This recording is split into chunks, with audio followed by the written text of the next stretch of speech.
3, 2, 1. We have liftoff.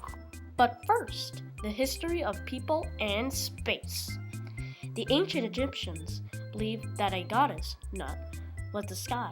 They also believed that Ra was the sun. The Romans named the planets after the gods.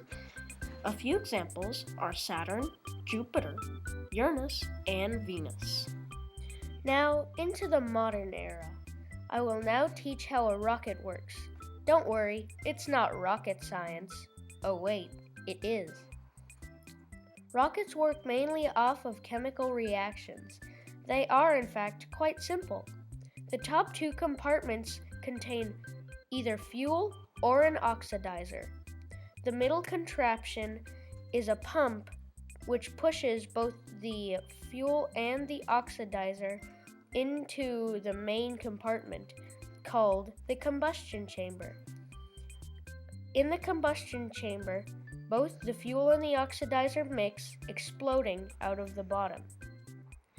So now you may be thinking, okay, but how does the propulsion work in space? Well, it wouldn't have any air to push against. The rocket works on the third law of Isaac Newton.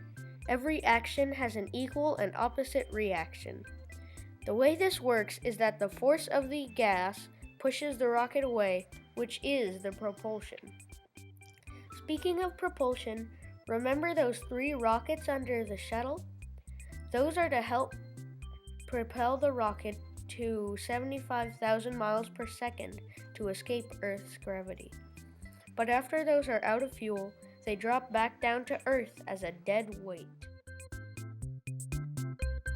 On to how humans explored space.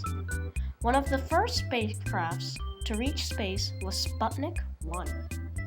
One of those memorable missions was the Challenger, but it ended in tragedy. Apollo missions 11 through 12 and 14 through 17 landed on the moon successfully. One of the most recent trips to space was by the Orion spacecraft. In fact, there is a spacecraft landing on Pluto later this year. In the future, many more explorations are to come. Until then, goodbye.